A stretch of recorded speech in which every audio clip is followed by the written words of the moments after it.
Bonjour à tous, je suis Virginie Grousset, je travaille à l'ASRC, l'Association des sociétés de recherche sous contrat. Donc nous sommes en support technique pour l'organisation de ce webinaire. Je laisserai la parole donc à Carole Miranda et à Pascal Formizin dans quelques secondes. Chers participants, pour ce webinaire, si vous souhaitez poser des questions, vous avez un petit module de questions. N'hésitez pas à le faire au fil de la présentation. Je lirai vos questions à voix haute à la fin de la présentation. Si nous n'avons pas le temps de traiter toutes les questions, les intervenants les recevront après coup et pourront vous répondre. Nous relayerons également les questions que vous avez pu noter lors de votre inscription pour ce webinaire. Voilà. Si vous rencontrez des problèmes techniques, pareil, vous pouvez m'écrire via le module de questions et je vous répondrai individuellement. Et puis j'essaierai de solutionner les choses si je le peux. Si vous rencontrez un problème de son, petit truc tout bête, veillez bien à ce que votre ordinateur ait le son au maximum. Bien souvent, c'est un des petits soucis que nous pouvons rencontrer. Je vais donc laisser la parole à Carole Miranda pour la présentation de ce webinaire. Bonjour à tous, donc Carole Miranda à NRT, Association nationale de la recherche et de la technologie. J'ai l'immense privilège de vous présenter ce webinaire consacré au Fast Track to Innovation du programme Horizon 2020 avec donc mon comparse Pascal Formizin qui va se présenter en quelques secondes. Bonjour, Pascal Formizin, donc je fais partie de l'Institut Carnot-Mines et j'accompagne Carole pour ce webinaire Fast Track to Innovation. Alors, avant juste de démarrer donc cette diffusion du programme donc Fast Track to Innovation, je voulais donc vous présenter le point de contact national PME. Donc, comme vous le voyez, c'est un consortium qui est donc dirigé par BPI France, Christian Dubarry. Nous avons avec nous donc le ministère de l'Enseignement supérieur, de la Recherche et de l'Innovation, donc Dominique Larouille, l'ANRT, donc que je représente aujourd'hui, l'ASRC, donc Association des sociétés de recherche sous contrat, avec donc son délégué général, monsieur Jérôme Billet, donc Institut Carnot-Mines avec Pascal Formizin, et puis le pôle de compétitivité Minalogique avec Laure Quentin. J'ai également oublié, pardonnez-moi, pour BPI France, celle qui nous fait le lien avec le réseau EEN, Laurence Fagenbaum. Alors, si je devais résumer en une seule phrase quelle était la philosophie du programme Fast Track to Innovation, je vous poserai cette question et je vous demanderai si vous êtes capable de transformer une innovation en produit, en service, en procédé commercialisable dans les 3 ans. Si la réponse est oui, vous pouvez gagner un Fast Track to Innovation. En effet, c'est un instrument, comme vous le voyez sur cette slide, qui est très orienté business et qui va sélectionner des projets qui produiront rapidement un impact économique puissant. Alors, en langage Horizon 2020 et dans le détail, ça veut dire quoi? Ça veut dire tout d'abord que ce sont des projets collaboratifs qui sont proches du marché. Vous le voyez, il faut minimum être au TRL 6. Parfois, je préconise même, et c'est une expérience personnelle, d'être au TRL 7, mais en tout cas, dès le TRL 6, ça fonctionne. C'est un instrument qui va vous permettre effectivement de créer les chaînes de valeur de demain. Alors, ça veut dire quoi en langage Horizon 2020? Ça veut dire que la participation industrielle est obligatoire dans le cadre de ce Fast Track to Innovation. Nous avons des approches interdisciplinaires qui sont très fortement encouragées. Évidemment, c'est un programme bottom-up, donc toute discipline, tout secteur. Le budget qui sera consacré pour les 3 prochaines années sera de 300 millions d'euros avec 100 millions d'euros par an. Je rappelle qu'il y avait une opération pilote en 2015-2016, ce qu'on appelle une année blanche en 2017 et donc une reprise en 2018-2020 dans un cadre que l'on appelle désormais le Conseil européen de l'innovation, plus connu sous l'acronyme EIC, Dans cette EIC, il y a ce qu'on appelle le Pathfinder, l'accélérateur, et il y a un autre volet qu'on appelle donc tout simplement autre appel, dans lequel vous allez trouver le Fast Track to Innovation. Alors, pour resituer ce FTI au sein des différents instruments du programme Horizon 2020 et le positionnement sur l'échelle TRL, alors pour ceux qui ne connaîtraient pas encore l'échelle TRL, ça veut dire Technology Readiness Level.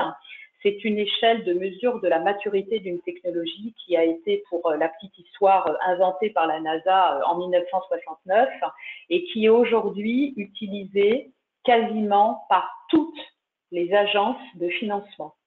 Il est donc extrêmement important pour vous de la maîtriser et de comprendre derrière ce qu'il y a le cycle 2, 3 et puis jusqu'au TRL 9. Alors, si je démarre au TRL 3, ça veut dire que vous avez une preuve de concept, c'est-à-dire que vous avez la validation de composants ou de maquettes en laboratoire.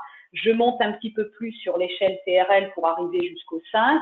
Là, on arrive à ce qu'on appelle les projets collaboratifs Action Innovation, donc IA dans le langage Horizon 2020. Là, on est clairement cette fois-ci dans la validation de composants ou de maquettes, mais en environnement représentatif. Donc, pour arriver jusqu'au TRL 6, où là, clairement, vous êtes, donc pour que ce soit l'instrument PME, donc désormais appelé l'accélérateur ou le fameux Fast Track to Innovation qui fait donc l'objet de ce webinaire aujourd'hui, vous êtes clairement arrivé au stade de la démonstration du prototype, d'un modèle de système ou de sous-système. Vous avez encore le droit d'être au TRL 6 dans ce sous-système, mais vous êtes clairement dans un environnement représentatif. Vous êtes plutôt donc au stade du développement expérimental. Et puis le TRL 7, comme je le disais en introduction, cette fois-ci, on est dans la démonstration du prototype du système. Alors, ce Fast Track to Innovation est clairement ce qu'on appelle un instrument de scale-up.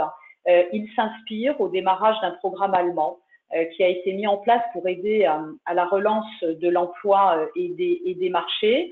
Donc, en français, le scale-up, ça se traduit par changement d'échelle, par scalabilité. Ce que vous devez pouvoir montrer lorsque vous rédigerez votre proposition de projet, c'est que vous ayez véritablement une probabilité de croissance forte exprimée donc dans le cadre de ce fast track. Donc, l'objectif politique qui est affiché derrière ce Fast Track to Innovation, c'est véritablement d'accroître la participation des entreprises industrielles et bien sûr de pouvoir stimuler l'investissement privé. Et c'est pour ça que la Commission européenne va vous donner le dernier coup de pouce. Alors, un coup de pouce qui peut quand même aller jusqu'à 3 millions d'euros pour vous permettre d'aller jusqu'au déploiement sur le marché, et ensuite l'investissement privé donc prendra le relais pour vous aider dans le sein de votre market take-up, donc dans votre déploiement à grande échelle sur le marché. En termes de taux de financement, comme je le disais, nous sommes clairement dans ce que l'on appelle des actions d'innovation et non pas des actions de recherche et d'innovation. Le curseur est donc clairement mis sur des activités de développement, d'intégration, de design, de validation de produits, de prototypage, de tests, de lignes pilotes, de validation à grande échelle. Et donc, pour l'ensemble de ces activités, vous serez financé donc à hauteur de maximum 70% des coûts totaux éligibles pour les coûts directs éligibles au projet. Pour les coûts indirects, autrement appelés les overheads, vous aurez donc un forfait qui sera donc de 25%. Je poursuis. Quelles sont les règles du jeu de ce Fast Track to Innovation? Alors d'abord, toutes les entreprises peuvent participer. Ce n'est pas exclusivement un outil qui est réservé aux PME. Donc l'idée, c'est véritablement d'accélérer le développement de nouvelles technologies qui sont donc plutôt matures, puisqu'encore une fois, on est au TRL 6, pour arriver donc à une commercialisation dans les 36 mois qui suivent la date du projet. Donc, on est clairement dans des résultats commerciaux ambitieux et donc, il faudra évidemment mettre les résultats sur le marché, j'allais presque dire un petit peu au pas de course. Vous devez pour cela être 3 à 5 partenaires. Le projet va donc durer 36 mois maximum. Vous aurez en termes de subvention 3 millions d'euros maximum et nous sommes dans ce que l'on appelle une procédure accélérée, c'est-à-dire entre le moment où vous allez déposer votre proposition de projet et le moment où vous allez pouvoir signer la convention de subvention avec la Commission européenne, il s'écoulera donc un laps de temps de 6 mois, c'est-à-dire vous avez dans le cas de ce Fast Track to Innovation un délai de contractualisation qui est très court pour justement pouvoir vous aider à faire en sorte que les produits puissent pénétrer beaucoup plus rapidement le marché. Donc 3 à 5 partenaires de 3 États membres donc, ou États associés.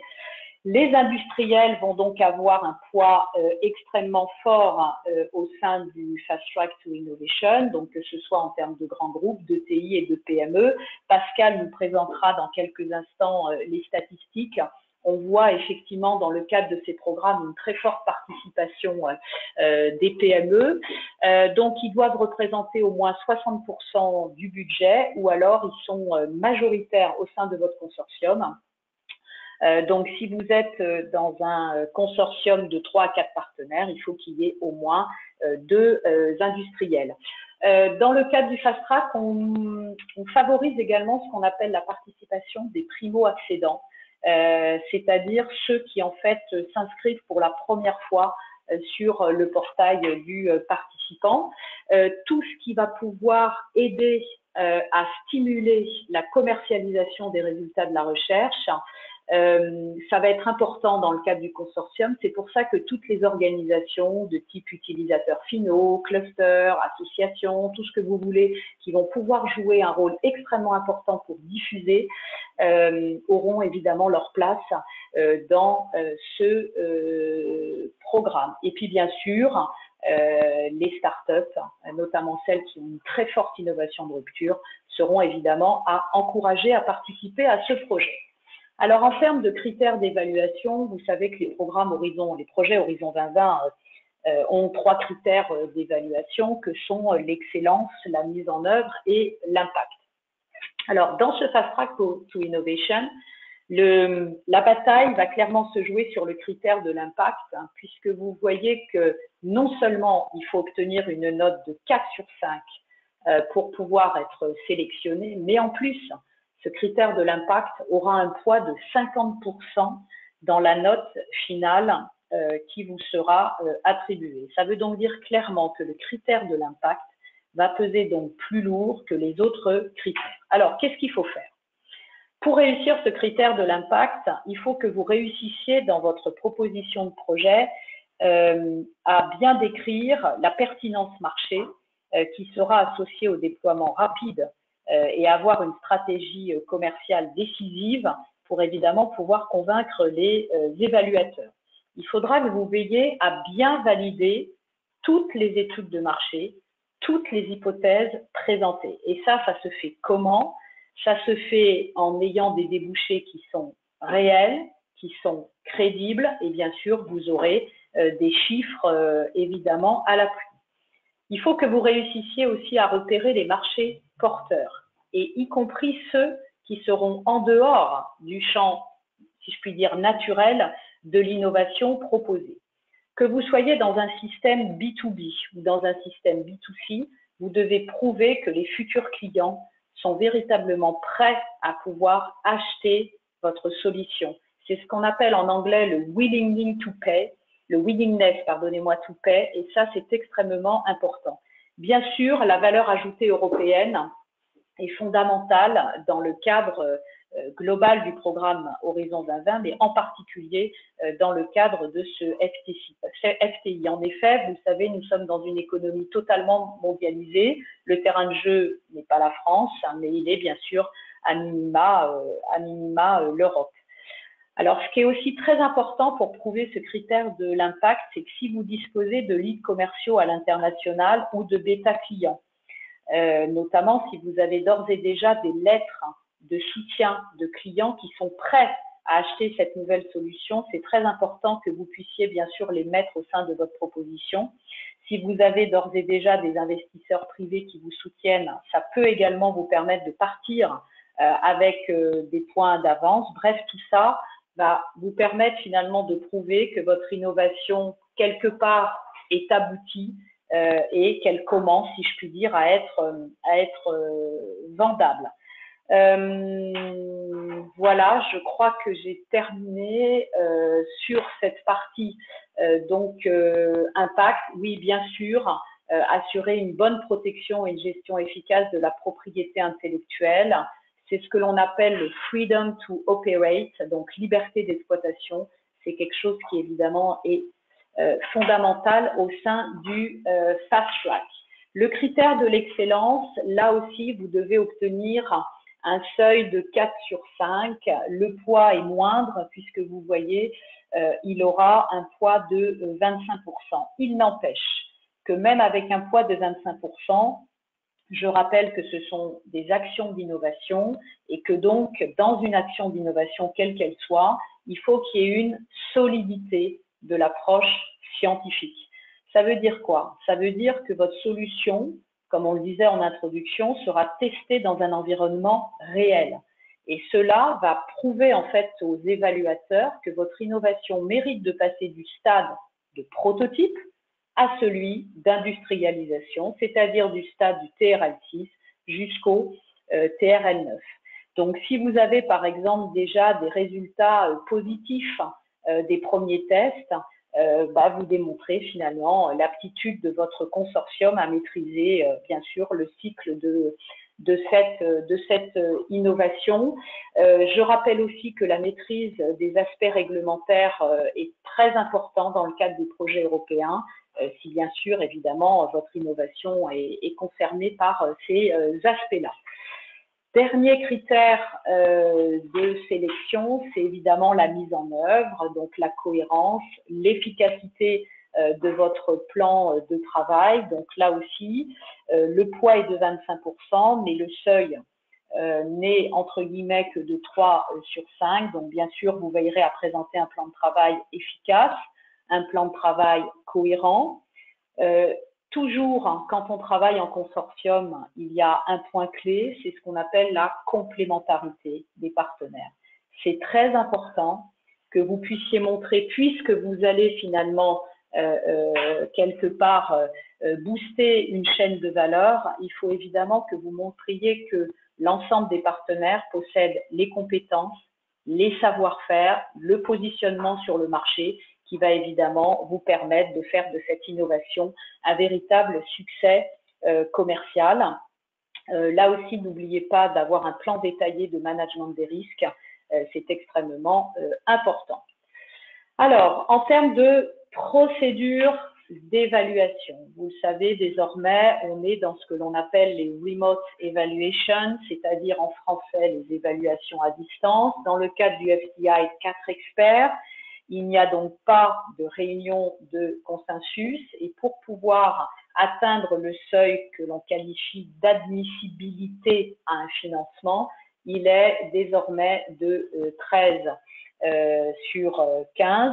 Il y aura donc, comme je l'ai expliqué précédemment, une pondération de la note du critère de l'impact avec ce fameux poids de 50%. Les projets sont donc classés et vous l'avez compris, seuls les meilleurs seront financés. Vous obtiendrez donc les résultats de l'évaluation 3 mois après la date de soumission, ce qu'on appelle le cut-off, ou en français le train d'évaluation. Et puis, comme on l'a déjà dit, nous sommes sur une procédure de time to grant, c'est-à-dire de signature pour la convention de subvention, extrêmement rapide puisque c'est maximum dans les 6 mois. Alors, à note égale, je précise que la commission partagera les propositions de projet sur les critères suivants, c'est-à-dire la note impact. Donc, si vous avez une note globale qui est équivalente à une autre proposition, elle prendra la proposition de projet qui aura obtenu une note d'impact la plus importante. Ensuite, elle regardera le critère de la part du budget qui est alloué par les PME. Ensuite, elle regardera le nombre de participants industriels, le nombre de primo-accédants et enfin, si elle n'arrive toujours pas à déterminer à note égale 2 propositions de projet, elle regardera ce que l'on appelle le gender, c'est-à-dire l'équilibre hommes-femmes. Dans le cadre de ce projet, qu'est-ce qu'on constate? Mais Pascal vous en dira un petit peu plus tout à l'heure. Généralement, la coordination est assurée par une entreprise, mais il vous donnera tout à l'heure de manière plus détaillée ce que l'on trouve dans les consortiums de ces projets Fast Track to Innovation. En termes de date, vous avez donc 3 trains d'évaluation, donc appelés en anglais des cut-off dates. Donc pour l'année 2019, il vous reste donc une date qui est celle du 22 octobre 2019. Pour 2020, vous le voyez, 19 février, 9 juin et puis 27 octobre. Alors, normalement, ces dates ne devraient pas bouger, mais on n'est jamais à l'abri d'un changement de date. Donc, il faut toujours, soit nous contacter Point de Contact National ou bien sûr vérifier dans le cadre donc du programme de travail donc, qui se nomme désormais Conseil européen de l'innovation si ces dates sont bien là. Voilà, j'en ai terminé de cette première partie. Je vais donc céder la parole à Pascal qui va donc nous faire une présentation très détaillée sur l'ensemble des statistiques. Pascal, tu es là? Oui, je suis toujours là. Je vais prendre la suite. Merci pour ta partie de présentation. Je voudrais tout d'abord saluer tous ceux qui nous écoutent et que je connais, et il y en a un certain nombre. Et puis, ce que je voudrais vous présenter ici, ce sont des faits, c'est tout à fait factuel, sur les bilans des différents cut-off et du Fast Track Innovation globalement. Pour rappel, et c'est ce qu'a dit Carole, c'est qu'il y avait une année blanche en 2017, donc je vais vous faire le rappel 2015-2016, puis un bilan 2018, et je vous donnerai les dernières tendances 2019, puisque nous avons eu les résultats de l'appel du cut-off de février 2019. Sur le slide suivant, donc, vous avez sur les 2 années, qui représentent 6 cut-offs, 2000 projets qui ont été présentés. Le taux de succès est au même niveau que l'instrument PME, c'est-à-dire que c'est environ 5% ou un tout petit peu moins. Mais vous constatez que dans ces projets, vous avez un nombre de projets qui dépasse le seuil de 13 sur 15, et donc 12 sur 15, qui est de presque 500, c'est-à-dire un quart des projets. Et par rapport aux propositions reçues, ça c'est pas mal. Sur ces 6 cut-offs, il y a eu 480 bénéficiaires, dont 206 PME. C'est vous dire l'impact que ce Fast Track Innovation a sur les PME. Sur le slide suivant, donc, on constate que le budget est de 200 millions, bien sûr 100 millions par an, c'est globalement ce qui se passe. Sur ce slide-là, on voit le bilan français 2015-2016. Il était plutôt bon, puisque en 2015, il y a eu 246 propositions déposées et 17 projets qui ont été financés.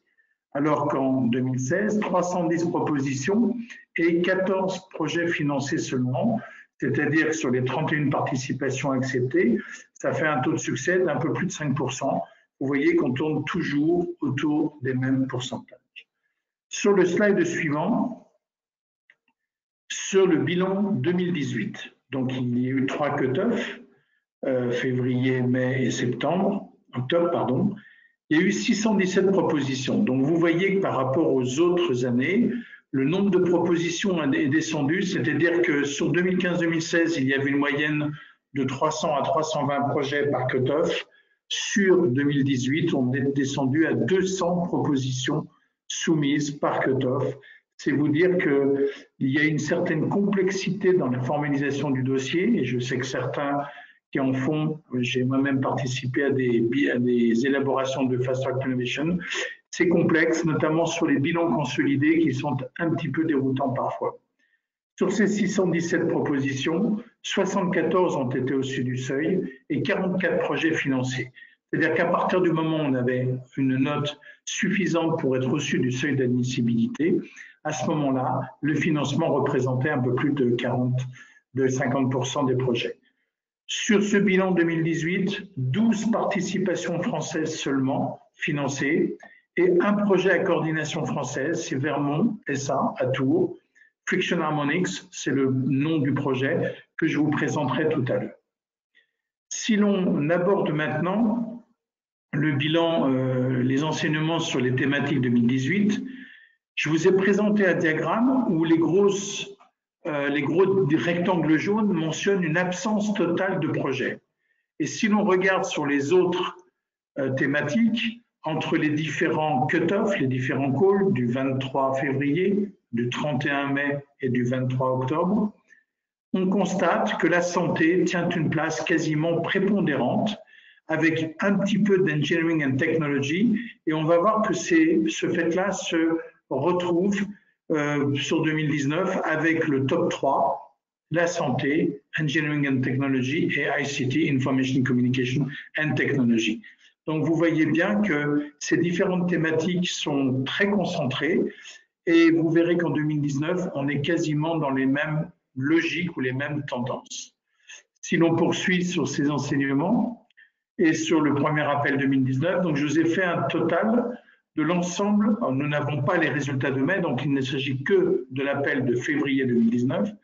227 propositions soumises. Donc, vous voyez bien qu'on est dans la norme de 200 à 220 projets proposés depuis 2018. Nous en avons 34 qui sont au-dessus du seuil, c'est un peu plus de 10%. Mais sur ces 34, vous voyez que 30 à 35% seulement sont financés, ce qui est pas mal, mais qui n'est pas suffisant eu égard au nombre de projets proposés. 27 pays ont candidaté, ce qui est important, et le top 3 des thématiques sur ce premier appel 2019 de février, c'est Engineering and Technology, la santé et l'ICT. Une statistique intéressante, et ça conforte ce qui avait été envisagé pour 2018, environ la moitié des projets ont 5 participants.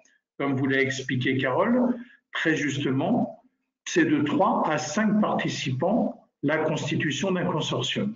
Mais la moitié des projets ont 5 participants parce qu'il semble plus aisé de pouvoir intégrer différentes structures potentielles, et c'est le seul appel sur lequel il est possible d'avoir des grands groupes. Il ne faut pas l'oublier.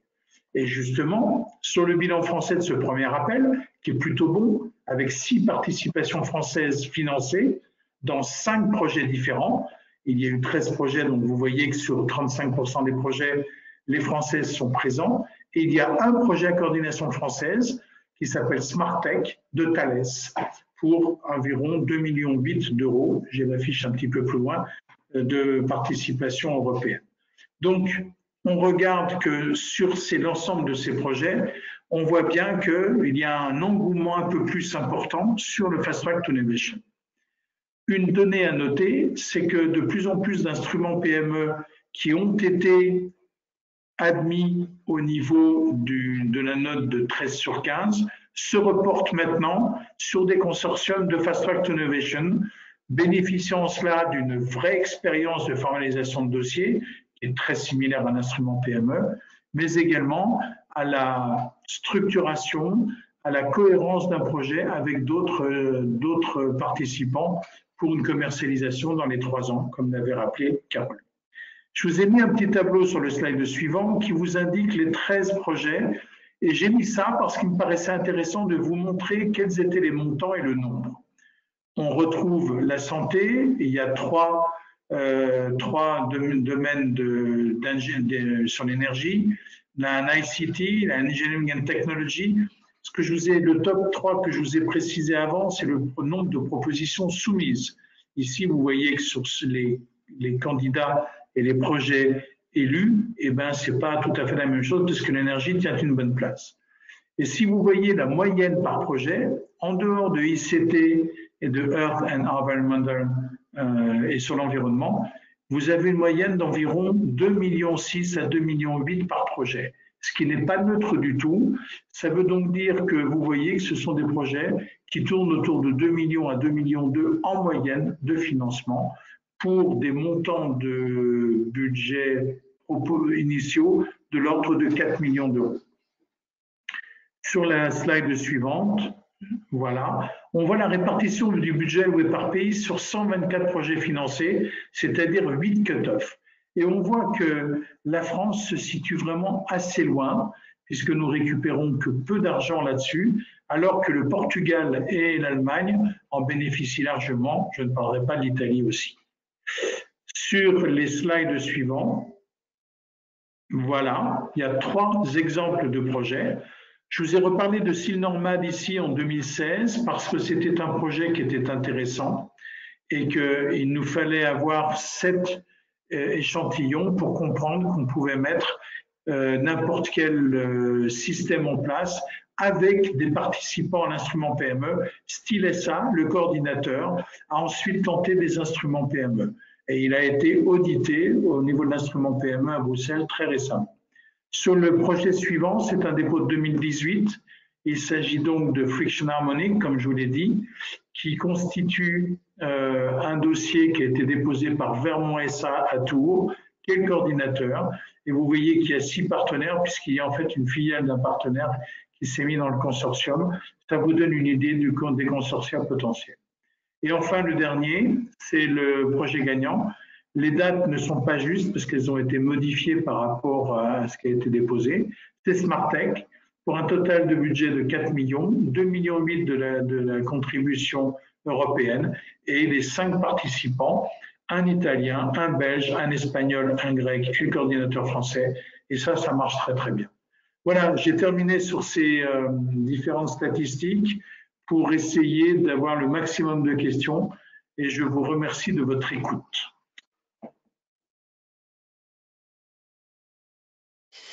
Très bien. Merci Pascal. Carole, Oui, propose et Pascal, je vous propose qu'on passe aux questions-réponses si ça vous va.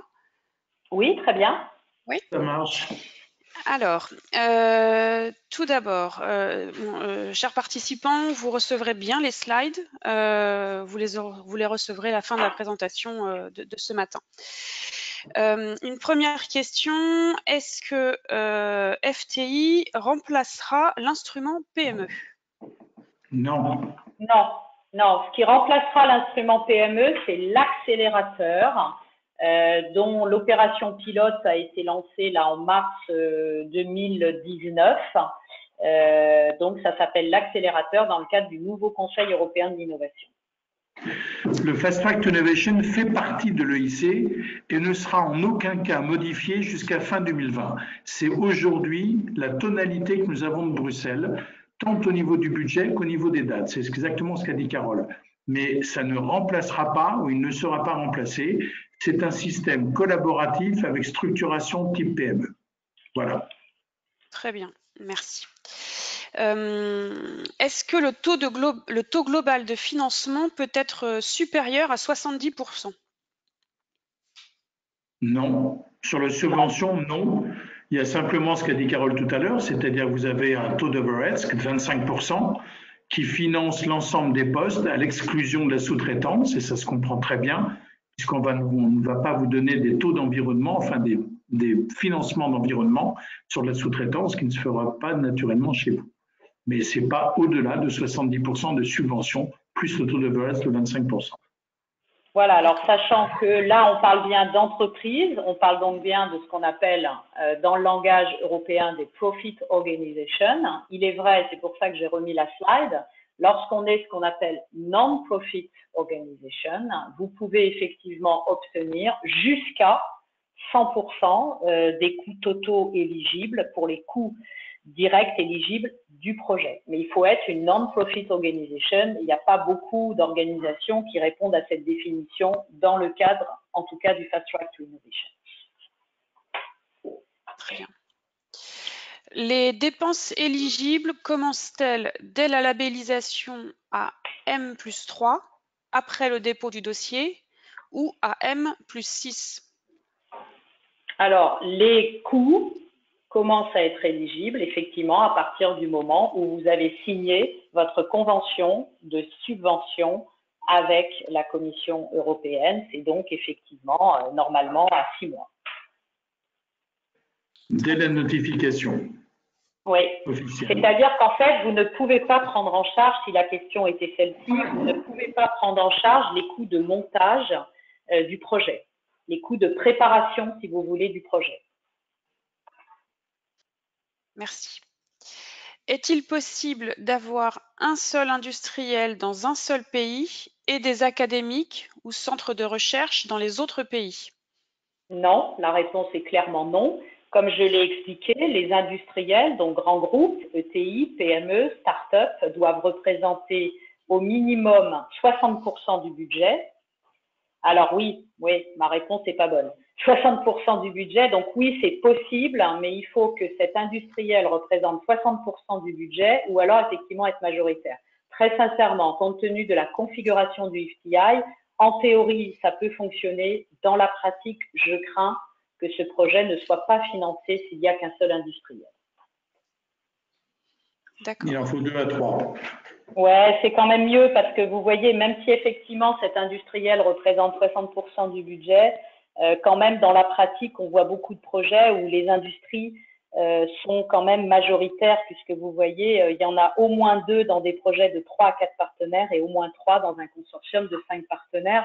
Je rappelle juste à cet auditeur que le Fast Track to Innovation a été au départ conçu, comme je le disais, pour faire revenir les entreprises au programme cadre de recherche et d'innovation, pour faire revenir plus particulièrement l'industrie et pour faire en sorte que les programmes européens puissent servir, si je puis dire, de création ou en tout cas pour pouvoir booster la constitution des chaînes de valeur de demain. Donc un seul industriel me paraît un peu léger. Merci. Est-ce qu'il faut absolument 3 pays européens dans le consortium? Oui, c'est la règle générique et générale de Bruxelles. 3 pays européens, c'est la règle d'or. Alors que ce soit des États membres ou des États associés. Merci. Petite question pratique. Combien de pages faut-il écrire et dans quelle langue? C'est l'anglais, systématiquement. C'est 30 pages pour la partie, ce qu'on appelle les sections 1 à 3. Et vous avez une autre section qui s'appelle 4 et 5, où vous présentez votre entreprise qui est non limitative et non évaluée, mais qui accrédite votre crédibilité forte pour la réalisation du projet que vous proposez. Merci. Carole, est-ce que tu pourrais redonner les critères sur lesquels les propositions vont être départagées s'il y a un ex-aequo? Oui, alors je peux effectivement redonner ces critères-là. Alors donc, si toutefois il y avait un ex-aequo, la première chose que l'on regarde, c'est la note impact. La deuxième chose, c'est la part du budget qui sera attribuée aux PME. La troisième chose, c'est le nombre de participants industriels. La quatrième chose qu'on va regarder, c'est le nombre de primo-accédants. Et enfin, si aucun de ces critères ne permet de départager 2 propositions équivalentes, ce sera l'équilibre homme-femme qui sera regardé avec évidemment on va dire une prédominance pour les femmes. Merci Carole. Vous avez dit le seul appel où il est possible d'avoir un grand groupe. Est-ce que vous voulez dire que c'est le seul, voulez-vous dire le seul appel pour les PME? Non, donc j'ai pas voulu du tout dire ça. Donc non, ce que je voulais dire, c'est que ça n'était pas un outil spécifiquement dédié aux PME. L'outil spécifiquement dédié aux PME se nomme désormais l'accélérateur, c'est-à-dire l'ex-instrument PME au sein du Conseil européen d'innovation.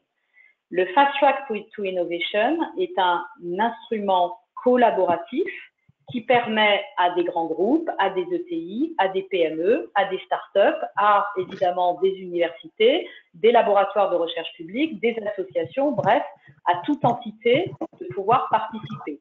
Et au-delà du Fast Track to Innovation, les grands groupes industriels peuvent évidemment participer, c'est pour ça que j'ai remis cette slide, au projet collaboratif recherche et innovation, au projet collaboratif innovation, et puis après à d'autres programmes, notamment des partenariats d'innovation, mais je ne veux pas rentrer dans plus de détails.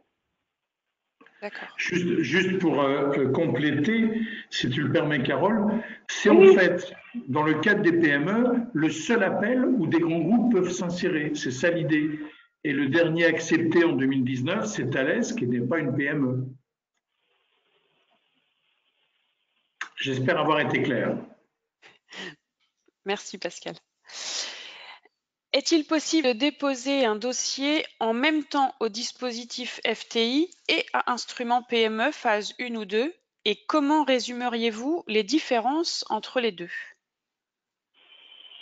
Alors, les différences entre les deux, pour moi, même si effectivement on est sur une série de ce que l'on appelle des actions d'innovation, pour moi, quand même, l'objectif des deux programmes n'est pas tout à fait le même. Au sein de l'instrument PME, on est effectivement pour faire du scale-up, mais on va assurer finalement la croissance d'une seule entreprise pour lui permettre effectivement de pouvoir déposer sur le marché son innovation. Et elle est seule aux commandes de sa croissance.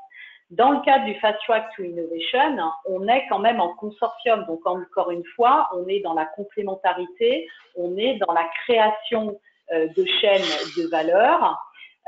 Donc, si vous voulez, les projets sont quand même pas tout à fait les mêmes.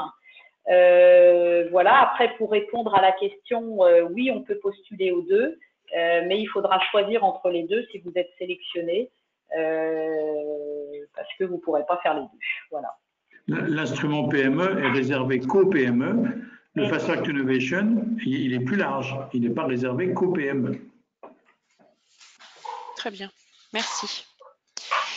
Est-ce que le fait que peu ou pas de projets sont déposés en finance, par exemple, veut dire qu'un projet en finance sera accueilli plus favorablement et aura plus de chances d'être accepté?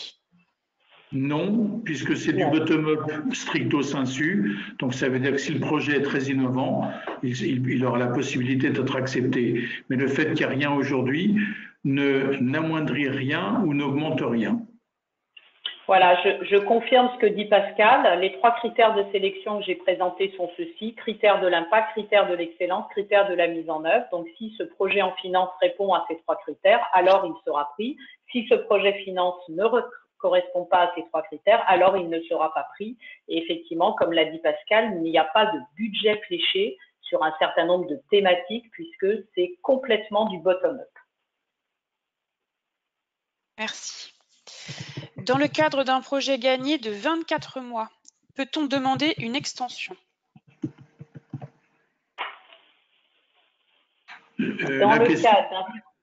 Oui, c'est la formulation de la question.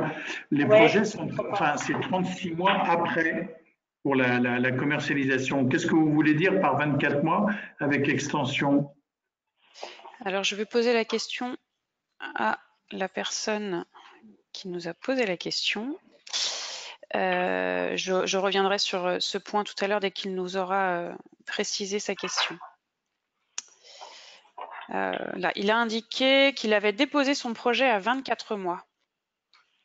Est-ce que cela vous aide? Mais en retard, visiblement. Je comprends. J'ai du mal à comprendre la question.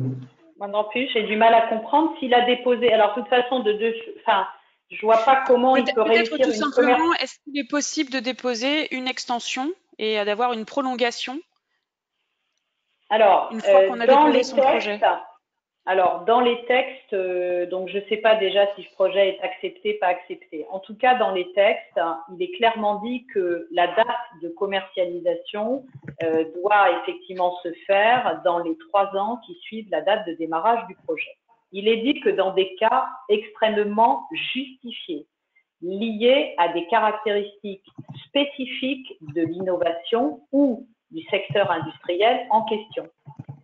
Le délai initial de mise sur le marché peut être effectivement un peu plus long que les 36 mois. Voilà ce que les textes disent. Après, une fois que j'ai dit ça, si ce projet est accepté, comme dans tous les projets Horizon 2020, si toutefois on a pris du retard pour des questions valables, il est tout à fait possible de demander à son scientific officer, donc votre responsable à l'EAS et à la Commission européenne, d'éventuellement pouvoir prolonger le projet de quelques mois puisque vous avez pris du retard.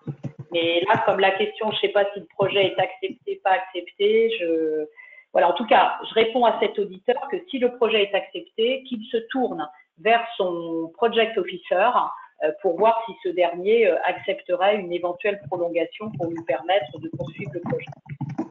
Très bien.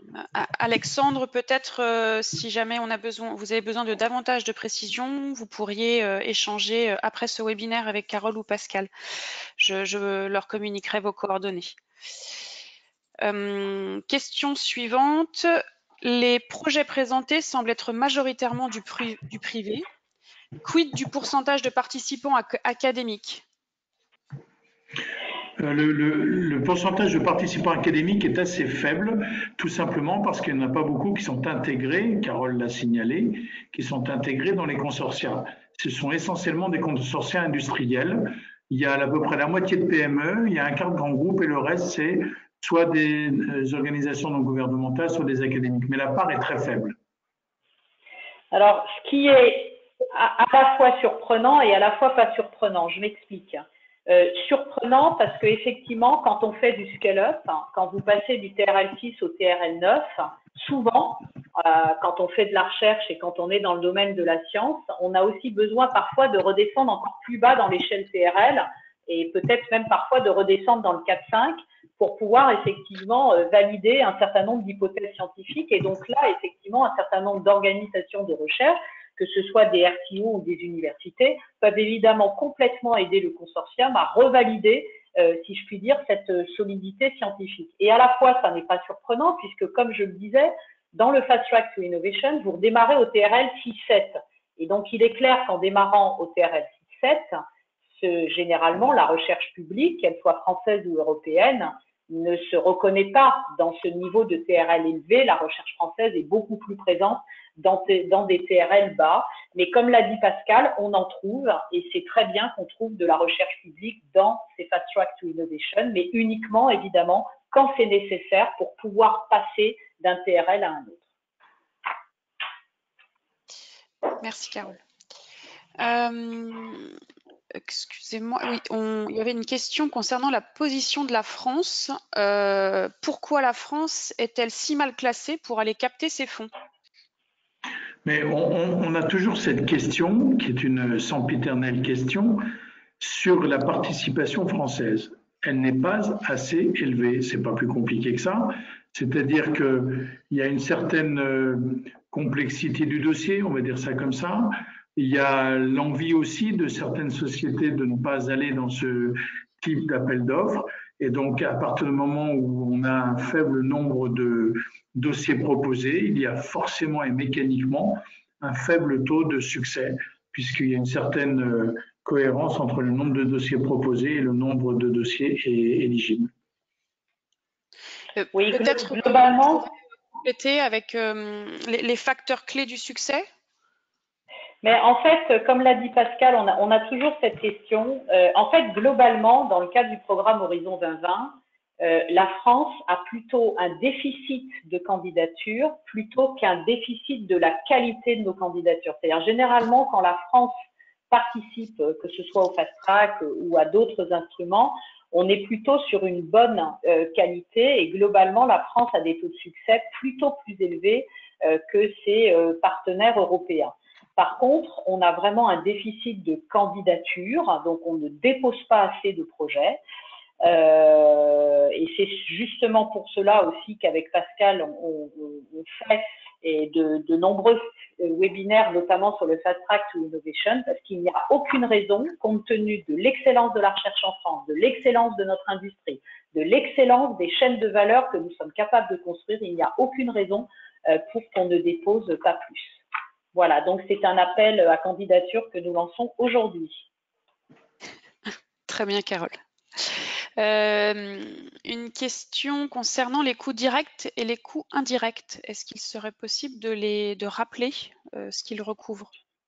Oui, les coûts directs du projet, ça peut être les salaires, ça peut être les déplacements, ça peut être les consommables, ça peut être les équipements, voilà, ça peut être tout un tas de choses. Et puis les coûts indirects, c'est généralement ce qu'on appelle dans une entreprise les frais généraux, c'est-à-dire le mètre carré que vous occupez pour votre bureau, c'est-à-dire l'électricité qui vous sert à faire fonctionner votre ordinateur, c'est-à-dire entre guillemets les services généraux d'une entreprise, donc la personne à l'accueil, la secrétaire, voilà ce qu'on appelle grosso modo les frais généraux.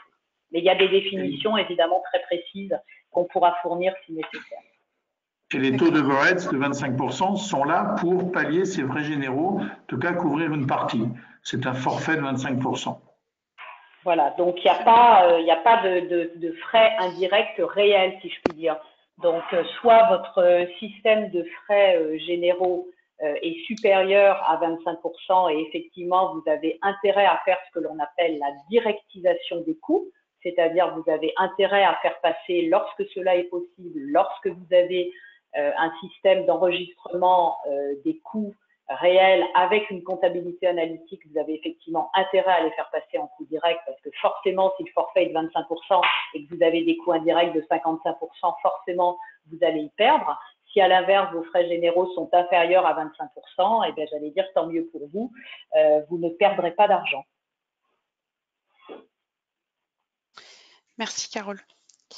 Dans le cadre d'un projet de composé pharmaceutique, un essai clinique de phase 2 peut-il être inclus dans le budget? Un essai clinique de phase 2 peut être inclus dans le budget, mais ce budget n'augmentera pas pour autant. Il faut faire très attention à ça, c'est-à-dire qu'on peut comprendre qu'un essai de phase 2 soit inclus. Alors après un essai préclinique, il y aurait l'essai clinique, mais les financements ne seront pas de 100% et ne couvriront pas l'intégralité du financement d'une phase 2. Ça veut donc dire qu'il faut s'associer avec quelqu'un qui puisse prendre en charge sur ses fonds propres cela. Très bien. Est-ce que l'on peut répondre à un call EIT-ILS et H2020 FTI? Ben, je vois pas ce qui en empêche. Mais encore une fois, si vous êtes sélectionné à l'un et à l'autre, alors il faudra choisir. Très probablement, parce que tout dépend qui pose la question, mais peut-être qu'en termes de RH, vous aurez du mal à tout faire. D'accord. J'ai une question similaire. Est-ce qu'il faudra choisir également si on dépose un dossier pour un Eurostars et un FTI? Oui. Ben, c'est toujours la même chose, c'est-à-dire on sait pas. Moi, je sais pas qui pose la question, donc après il faut voir. C'est sûr que si c'est une PME, voilà, pardonnez-moi, je vais un petit peu exagérer, mais si vous êtes 4 personnes et puis vous voulez gérer 14 projets, bon, il y a un moment donné, effectivement, en termes de RH, vous n'allez pas pouvoir suivre cela. Donc après, tout dépend qui pose la question, quelle est la structure, la cohérence des projets, etc., etc. Mais globalement, je pense qu'il faut choisir, oui. Mais bon, quand vous en serez là à vous dire j'ai été sélectionné aux deux, je dois choisir, j'allais dire ça peut se régler. C'est un problème de riche. C'est une situation rarissime quand même. Hein. Qu'est-ce que tu dis, Pascal? C'est une situation rarissime. Oui, c'est ça, c'est une situation rare. Oui, c'est une situation extrêmement rare. Serait-il possible de préciser la notion de maturité au début du projet? Il n'est pas extrêmement aisé de justifier la demande d'aide européenne si tout est maîtrisé en amont du projet, mais en même temps, il est nécessaire de démontrer que nous sommes certains d'arriver à la commercialisation à la fin du projet. Oui. Bah, écoutez, il y a une échelle pour ça qu'on a effectivement présentée. Donc, il faut au minimum que vous soyez au TRL6. Ça veut donc dire qu'il faut au minimum que vous soyez arrivé à la phase de démonstration du prototype ou donc ce que l'on appelle d'un modèle de système ou de sous-système de ce que vous allez présenter, mais dans un environnement représentatif. Ça veut donc dire que vous êtes au stade de ce que l'on appelle le développement expérimental. Alors, comment on prouve ça? Eh bien, on prouve ça, comme je le disais tout à l'heure, en donnant, par exemple, un certain nombre de tests. Si vous êtes au TRL6, c'est que vous avez d'ores et déjà réalisé un certain nombre de tests. Donc, vous pouvez donner, par exemple, les résultats de ce test. Vous pouvez aussi décrire ce que vous avez. Par exemple, est-ce que vous êtes en phase de construction d'une ligne pilote? Vous pouvez aussi, par exemple, des lettres de soutien que vous pourriez avoir de personnes, d'entreprises, par exemple, susceptibles de pouvoir acheter votre innovation, prouve aussi que vous êtes arrivé à un stade suffisamment avancé. Voilà, je pense que c'est comme ça que vous allez pouvoir véritablement prouver que vous êtes bien arrivé à minima au TRL6. Merci. Y a-t-il une taille minimum attendue pour le coordinateur du projet? Start-up, PME, 10, 50 ou 100 salariés? Non, alors toutefois, il y a quand même quelque chose qu'il faut voir quand on est coordonnateur de projet, c'est qu'il y aura ce que l'on appelle la vérification de la viabilité financière du coordonnateur. Voilà, donc il faudra quand même passer cette étape-là. C'est le plus important. Après, sur les tailles, bah, évidemment, une taille de 3-4 personnes, ça paraît un peu petit, mais honnêtement, il y avait une société qui avait 11 salariés, ça passait très très bien. C'est vraiment sa viabilité financière, sa solidité financière et la viabilité du projet. Voilà. Merci. Quelles sont les exigences relatives à la description du business plan à 36 mois dans le dossier de soumission? Il y a 2 exigences de fond. Il faut d'abord que chaque structure, chaque participant présente son propre business plan. Et ensuite, il y a une consolidation qui apparaît dans les critères 1 à 3. C'est la consolidation du business plan où le plus difficile, c'est de savoir qui va faire quoi et qui va profiter de quoi. Donc, il y a une difficulté en termes de business, il y a une difficulté en termes de propriété industrielle. Et c'est ça qui est le plus compliqué à mettre en œuvre, c'est-à-dire dans la partie de impact. Sur ce business plan, le plus difficile, c'est d'avoir une cohérence d'affichage pour montrer comment chaque participant va être bénéficiaire de ce projet et en quoi il va augmenter son business et en quoi sa propriété industrielle sera aussi préservée si elle est apportée dans le projet. Très bien. Des questions concernant l'échelle TRL. Y a-t-il des organismes ou des institutions qui délivrent des évaluations de niveau de TRL? Non. Non. Tu peux remettre, Carole, tu peux remettre les En fait, j'ai plus la main. Je ne sais pas ce que j'ai fait, mais j'ai plus la main, donc j'y arrive pas. D'accord. J'ai perdu la main sur les slides. Alors attends, tu bouges pas, Carole. Pour finir de répondre à la question, il n'y a pas de labellisation, il n'y a pas d'organisme qui labellise. Très bien. J'avais une autre question sur le TRL. Faut-il franchir le TRL 6 au début du projet ou faut-il avoir franchi le TRL 6 au début du projet? Non, je crois surtout qu'au début du projet, il faut être au TRL 6. Mais j'allais dire, c'est logique. Comment voulez-vous commercialiser un nouveau produit, un nouveau service, un nouveau procédé dans les 36 mois si vous n'êtes pas d'ores et déjà au TRL 6, j'allais dire un vrai TRL 6. C'est impossible. Donc, dans les faits, il faut véritablement que vous soyez le plus avancé possible, si je puis dire, pour pouvoir maintenir ce cap de la commercialisation dans les 3 ans. Très bien. Je pense que l'on a fait le tour des questions. Ah non, une dernière. Qu'entendez-vous par dimension européenne dans le cas d'un projet bottom-up? Faut-il un impact environnemental, par exemple? Par exemple, effectivement, il peut y avoir un impact environnemental. Le plus important, c'est que dans votre projet de Fast Track to Innovation, vous prouviez que vous allez quelque part commercialiser votre innovation, non pas exclusivement en France, mais dans d'autres pays européens. C'est aussi montrer que ce que vous êtes en train de mettre sur le marché, ça ne va pas intéresser que la France, mais ça va intéresser des usagers dans d'autres pays européens. C'est ça la valeur ajoutée communautaire.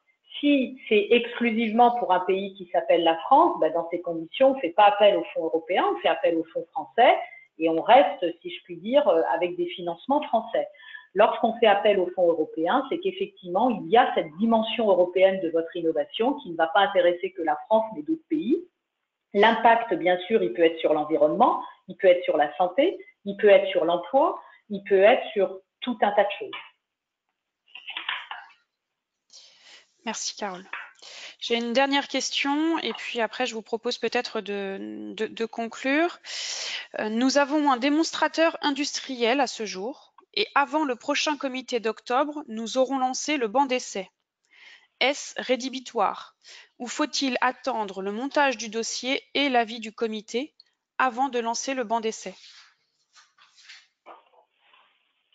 Moi, je pense pas que ce soit rédhibitoire. Et puis, compte tenu aussi des taux de succès, je préconise quand même que cette entreprise continue d'aller en avant dans sa compétitivité parce que quand même Pascal l'a rappelé, même si avec Pascal on fait notre maximum pour pouvoir vous aider à obtenir ces financements, le résultat n'est que de 5%. Donc retarder la compétitivité d'une entreprise, attendre le call d'octobre, lancer ensuite le banc d'essai, je pense que d'un point de vue compétitivité industrielle, pour moi, ça n'est pas une bonne option, mais c'est à l'entreprise évidemment de décider. Et puis en plus, le bon d'essai, s'il est lancé, permettra aussi d'avoir un retour d'expérience dans le cadre du dossier, du montage du projet, en disant qu'il y a des petits soucis, qu'il faut peut-être continuer cette expérimentation. Je pense qu'il faut aller de front sur les deux. Je suis assez d'accord avec Carole là-dessus. Merci Carole, merci Pascal. Je vous propose peut-être de conclure ce webinaire.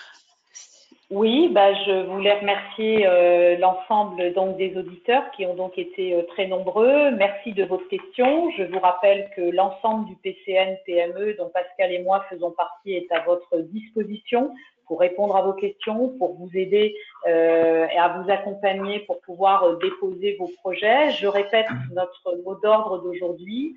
Ce qu'il faudrait pour la France, c'est véritablement que nous déposions plus de projets. C'est aussi pour ça que nous avons fait ce webinaire.